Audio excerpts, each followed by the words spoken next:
الحمد لله لنعمة الإيمان والإسلام وكفى بها من نعمة أشهد أن لا إله إلا الله وأشهد أن سيدنا محمدا عبده ورسوله لا نبي بعده.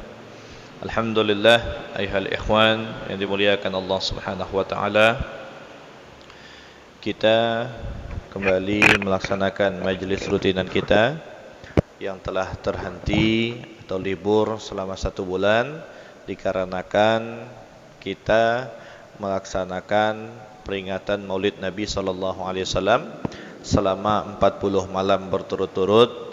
Maka mulai malam hari ini majelis rutinan kita akan kembali dimulai seperti mana biasa. Mudah-mudahan kita senantiasa diberikan kesehatan oleh Allah Subhanahu wa taala, diberikan keberkahan usia oleh Allah Subhanahu wa taala, dan niat baik kita semua adalah niat yang akan kekal nanti di hadapan Allah Subhanahu wa taala. Amin amin ya rabbal alamin. Alhamdulillah, hadir bersama kita akhina, saudara saya Al-Ustaz Abdurrahman Afif.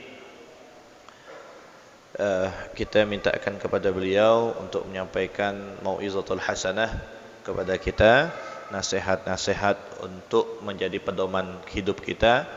InsyaAllah kita semua menjadi hamba-hamba Allah yang dibuka hati kita oleh Allah untuk menerima kebaikan, untuk mengambil manfaat, untuk mengambil keberkahan, untuk menerima daripada ilmu agama Allah Subhanahu wa taala.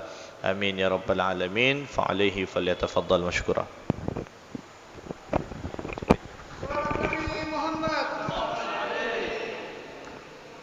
Bismillahirrahmanirrahim. Uhayyikum bitahiyyatil Islam. Assalamu alaikum warahmatullahi taala wabarakatuh. Alhamdulillah. Alhamdulillahilladzi أرسل رسوله بالهدى ودين الحق ليظهره على الدين كله ولو كره الكافرون. أشهد أن لا إله إلا الله وأشهد أن سيدنا محمدا عبده ورسوله لا نبي بعده. اللهم صل وسلم على سيدنا محمد الفاتح لما أغلق والخاتم لما سبق ناصر الحق بالحق والهادي إلى صراطك المستقيم وعلى آله وصحبه حق قدره ومقداره العظيم.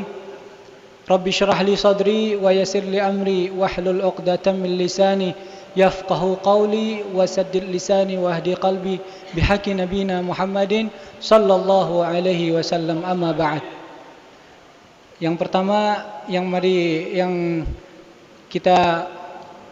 dan yang paling utama, marilah kita panjatkan rasa puja berserta rasa puji syukur kita atas kehadiran Allah Subhanahu wa taala, yang mana Allah Subhanahu wa taala masih terus memberikan kita taufik dan hidayahnya sehingga kita masih dapat menghadiri atau mendatangi suatu yang sangat mulia, perkara yang sangat agung, yaitu majelis ilmu.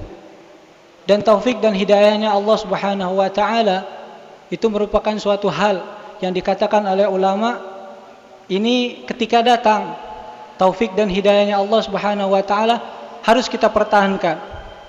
Ya, harus kita pertahankan. Taufik dan hidayahnya Allah Subhanahu wa taala adalah dua nikmat yang harus ketika datang dipertahankan dan harus kita minta kepada Allah Subhanahu wa taala agar Allah Subhanahu wa taala memberikan kita kemantapan akan dua hal tersebut. Jadi kalau taufik dan hidayahnya Allah Subhanahu wa taala lari daripada kita, pasti kita tidak mungkin bisa dan tidak akan mungkin juga untuk menghadiri suatu majelis ilmu. Yang dikatakan oleh Rasulullah sallallahu alaihi wasallam dan ulama juga berperan, al-ilmu zayyinun li ahlihi. Katanya, ulama mengatakan bahwasanya ilmu itu merupakan perhiasan bagi seseorang. Ya. Jadi kalau seseorang manusia itu mempunyai ilmu, dimanapun dia hidup, pasti dia akan mendapatkan keberuntungan karena dia mempunyai ilmu. Nah, maka daripada itu, sampai saking beratnya ya hidayah dan taufiknya, satu lagi hal istiqamah untuk mendatangi majelis ilmu, sampai dikatakan ketika itu Rasulullah sallallahu alaihi wasallam ketika menerima ayat tentang diperintahkan untuk kita selalu istiqamah di dalam menjalani ibadah, di dalam menuntut ilmu di majelis ta'lim, ya, sampai-sampai Rasulullah sallallahu alaihi wasallam ini yang dikatakan kalau kita baca kitab sirahnya, Rasulullah ini tidak mempunyai uban. Jadi Rasulullah sallallahu alaihi wasallam itu seorang yang sempurna, tidak mempunyai uban, ya. Cuman akan tetapi ketika datangnya perintah untuk istiqamah terhadap sesuatu perkara urusan agama, belajar, ya, hadir kepada majelis ta'lim, Rasulullah sallallahu alaihi wasallam sampai tumbuh uban. Ya. Apa bunyi firman Allah Subhanahu wa taala? Qala Allah Subhanahu wa taala wastaqim kama umirta. Nah, dari kata beristiqamahlah kamu, atau continue dalam menjalankan suatu ibadah sebagaimana yang telah aku perintahkan, kata Allah Subhanahu wa taala. Ini saking beratnya ayat ini, dikatakan ulama, katakan Rasulullah sallallahu alaihi wasallam, apa kata Rasulullah sallallahu alaihi wasallam? Saya batni Hud. Ini surat Hud, katanya Rasulullah sallallahu alaihi wasallam, sungguh telah membuat putih rambutku, kata Rasulullah sallallahu alaihi wasallam, surat Hud ini yang memerintahkan untuk seseorang mukmin, orang-orang Islam untuk istiqamah terhadap sesuatu. Ya. Saking beratnya beratnya satu ayat ini saja. Ya, menimbulkan tatkala ayat ini tersebut turun, itu sampai-sampai rambutnya Rasulullah sallallahu alaihi wasallam itu berwarna putih.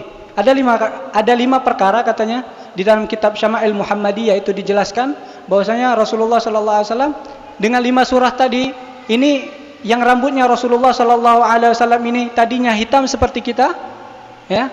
Kemudian berkat karena turunnya 5 surah ini tadi, ya, itu rambutnya Rasulullah sallallahu alaihi wasallam menjadi putih, ya.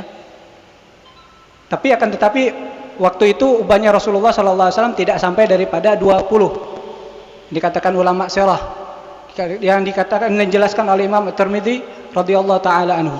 Jadi sebab turunnya saking beratnya ayat yang diturunkan oleh Allah Subhanahu wa taala, rambutnya Rasulullah sallallahu alaihi wasallam yang tadinya hitam sampai putih. Ya.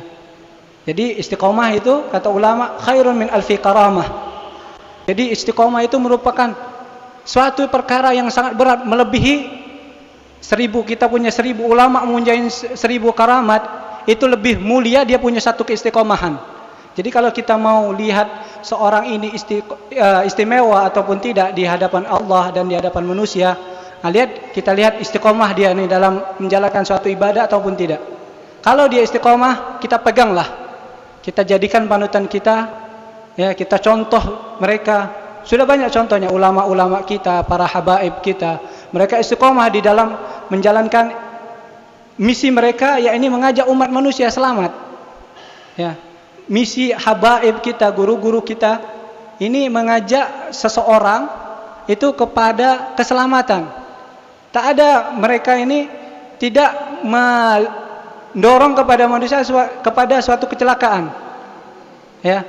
Maksudnya tidak menyuruh kita atau memerintahkan kita kepada jalan yang sesat, melainkan mereka mengajak kita kepada satu kebenaran, menuntun kita untuk mendapatkan kebenaran. Inilah yang patut kita jadikan contoh. Kemudian Allah Subhanahu wa taala juga menjanjikan bagi orang-orang yang bertakwa, ya, dengan salah satunya Allah Subhanahu wa taala akan mendatangkan bagi orang yang bertakwa, ya, yang takut kepada Allah Subhanahu wa taala. Karena makna daripada takwa itu apa? Imtitsalul awamirillah wajtinabun nawahi, kata ulama. Ya, bahwasanya takwa itu merupakan menjalani perintahnya Allah Subhanahu wa taala dan menjauhi larang-larangannya. Jadi kalau kita, ya, ingin menjadi orang yang dicintai oleh Rasulullah sallallahu alaihi wasallam, disayangi oleh Allah Subhanahu wa taala, hendaklah kita bertakwa dimanapun kita berada. Ya. Lalu Allah janjikan apa terhadap orang-orang yang bertakwa tadi? Katanya.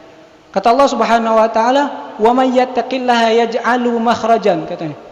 Jadi barang siapa yang bertakwa kepada Allah Subhanahu wa taala, Allah Subhanahu wa taala akan berikan dia suatu kemudahan, kelapangan terhadap segala suatu kesusahan yang ia miliki. Ya. dengan cara bertakwa tadi. Wa may yattaqillaha yaj'alu makhrajan. Semua kesusahan diberi pintu keluarnya. Kata Allah Subhanahu wa taala, wa yarzuquhu min haitsu la yahtasib. Ya. Jadi orang yang bertakwa ini dua. Pertama, ketika ia diberi kesusahan, ya, akan datang pertolongan Allah Subhanahu wa taala.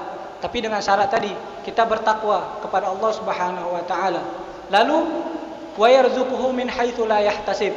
Allah Subhanahu wa taala juga akan memberikan rezeki dari tempat yang tidak disangka-sangka. Min haitsu la yahtasib. Ya. Jadi orang yang bertakwa ini mempunyai dua keuntungan. Pertama, dia mempunyai kesusahan dalam hidup, Allah Subhanahu wa taala beri ia jalan keluar.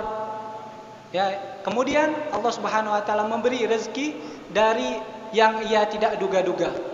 Nah, jadi itu salah satu modal yang kita harus hidup di dunia ini kita pergunakan. Dan masih banyak hal yang lainnya. Kemudian kata Al-Habib Zain bin Samit juga, ya, seorang ulama mufti Syafi'iyah di Madinah Al-Munawwarah mengatakan juga tidak ada, ya, tiga perkara katanya, kata beliau, di dunia ini di akhir zaman katanya. Di akhir zaman yang paling bermanfaat daripada tiga hal tersebut. Apa kata Habib Zain bin Ibrahim Semik katanya? Yang pertama adalah as-shadaqah fi sirri wal ijhar katanya. Jadi sedekah ketika baik dalam keadaan rahasia ataupun terang-terangan. Ya. Jadi sedekah baik itu rahasia maupun tidak, ini merupakan salah satu upaya yang sangat bermanfaat untuk menolong kita. Untuk menolong kita ketika kita masih hidup di dunia. Faedah kecil saja, satu contoh faedah daripada daripada seseorang yang senang bersedekah itu apa? Kata beliau. Jadi faedahnya adalah memanjangkan umur kita. Jadi kalau orang yang senang bersedekah, baik itu kepada, ya, khususnya kepada fakir dan miskin, kepada teman-teman kita yang sedang membutuhkan, kita kasih sedekah kepada mereka, itu katanya dapat memanjangkan umur. Ya, itu satu yang pertama. Kemudian yang kedua adalah as-salatu ala Nabi sallallahu alaihi wasallam. Ya, jadi di akhir zaman ini seharusnya kita memperbanyak bersolawat kepada Rasulullah sallallahu alaihi wasallam. Ya. Jadi kalau kita banyak bersolawat kepada Rasulullah sallallahu alaihi wasallam, bahkan dikatakan oleh ulama, nanti orang yang paling banyak bersolawat kepada Rasulullah sallallahu alaihi wasallam itu ketika di hari kiamat ada satu masa yang mana nanti ketika orang yang yang banyak bersolawat ini itu merasa bahagia.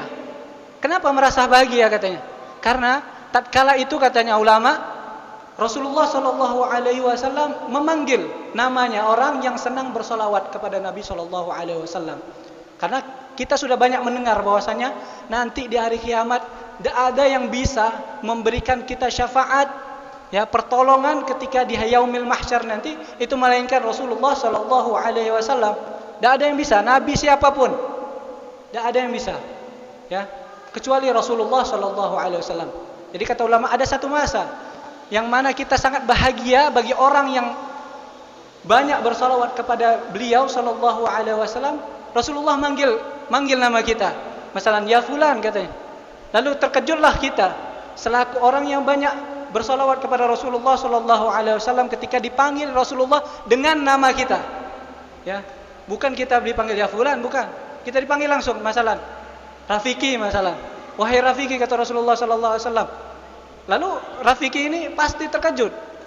Sebanyak Anda umatnya Rasulullah sallallahu alaihi wasallam, cuman Rafiki yang dipanggil. Ya, cuma Rafiki yang dipanggil. Lalu Rafiki berkata, "Wahai Rasulullah, kenapa engkau memanggilku dengan namaku?" katanya.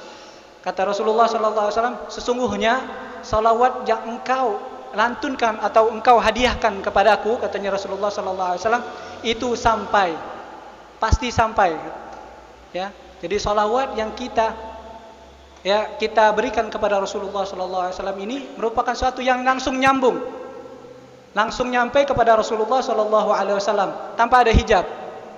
Ya, kalau amal kita ini kata ulama, ya, itu masih baina-baina, artinya kadang diterima, kadang tidak. Ya.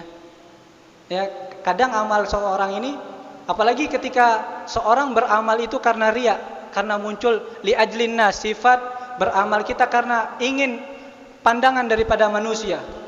Udah ini pasti ya tidak diterima.